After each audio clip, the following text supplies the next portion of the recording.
The news day continues here on One News Now. I'm Riza Diaz. 4 soldiers were shot dead on Saturday by a fellow serviceman inside the Army's Camp Evangelista in Cagayan de Oro City. To tell us more about the incident, we have Philippine Army spokesperson Colonel Cersei Trinidad. Colonel Trinidad, good morning. Yes, Ma'am Risa, good morning. And to your viewers, good morning. Colonel, can you walk us through, please, on what happened? Well, it's the Philippine Army was really saddened on the received reports coming from 4th Infantry Division that on February 11, at around 1 a.m. in the morning, a soldier went amok and started shooting his comrades while they were sleeping in the barracks. And immediately after that, when he went to barge into another room, the other soldiers were prepared and had some wrestle to unarm this particular soldier, and in the event, eventually the perpetrator was also killed. Colonel, has investigation began, and what have we gathered so far? Do we already know the motive? Well, immediately after that that action, the service battalion commander, to include with the different members of the 4th Infantry Division, has already contacted the Philippine National Police for their conduct of investigation, while also immediately convening their board of inquiry to investigate on the matters. And really, as of now, the investigation is still ongoing, and we are still waiting for the report of what really is the motive for this incident. Colonel, how about security measures? Are we looking to revise them, ramp them up, just so in case these scenarios, these things won't happen again? Well, first of all, we are looking at different angles. The initial reports coming from the PNP SOCO inform us that this is not a drug. He's not taking any drugs. It was already ruled out, and to include the drinking of any liquor was already ruled out. Right now, the Army leadership really wanted to look into this, and this particular board of inquiry is an internal probe wherein we could really determine what triggered this particular incident, and to identify these particular gaps of our recruitment process and to include our training so that we can prevent this kind of scenario.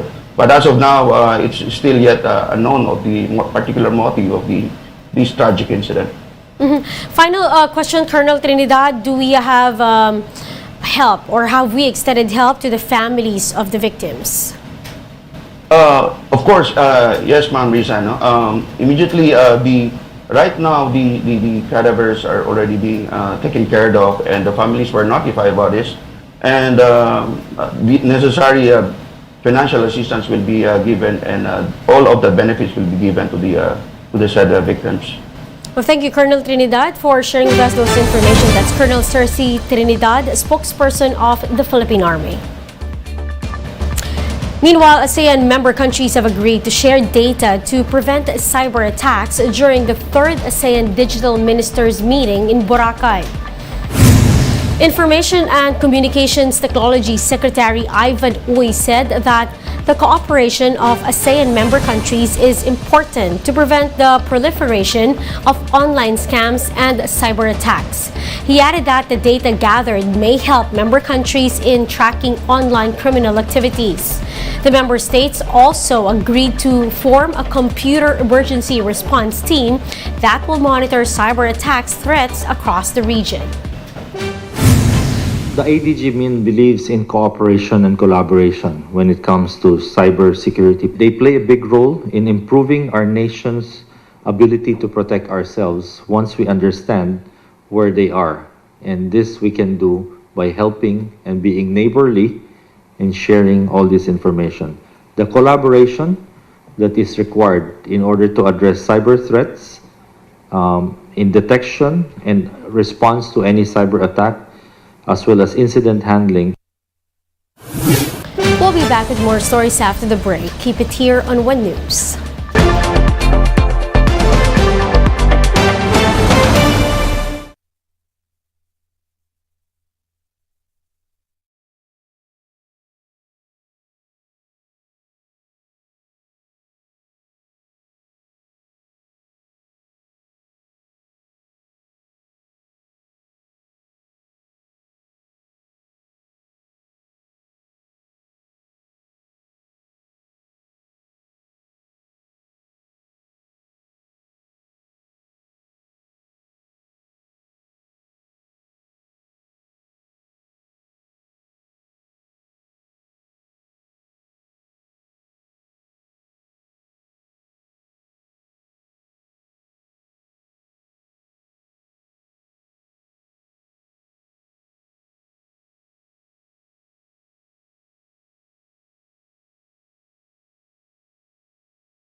watching One News Now. I'm Riza Diaz.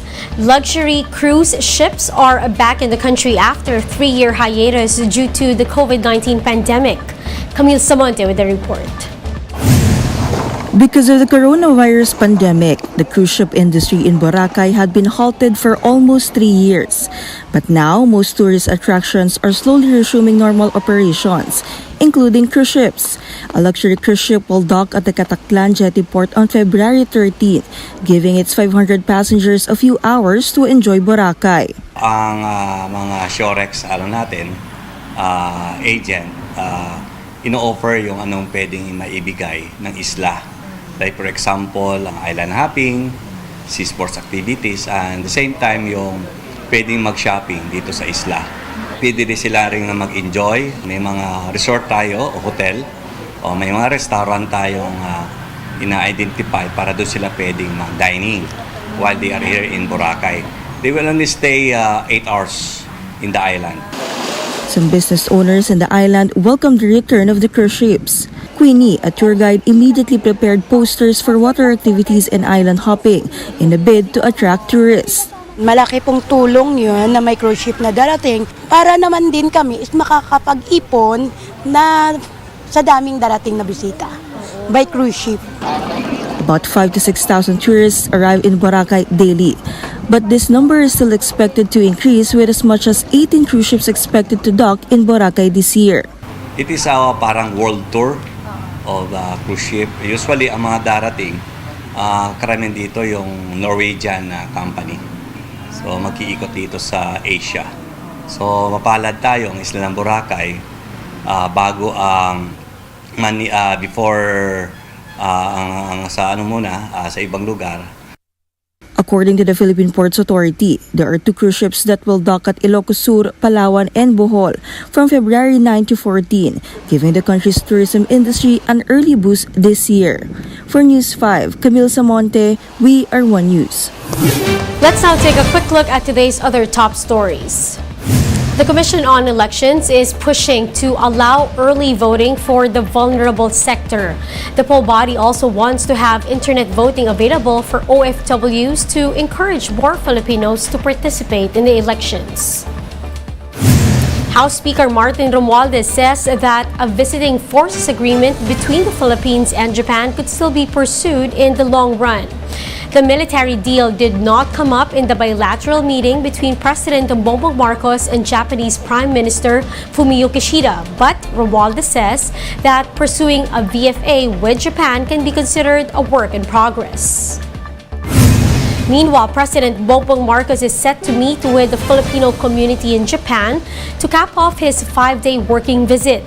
Some OFWs held a protest at the venue in front of the Tokyo Nihonbashi Tower as they appealed to the government to scrap mandatory PhilHealth contributions. And those are the top stories of the hour. Join us later at 12 noon as we continue to monitor the day's biggest stories.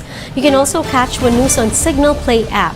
Register for a free account now at www.signalplay.com and stream One News live anytime, anywhere. I'm Riza Diaz. We are One News.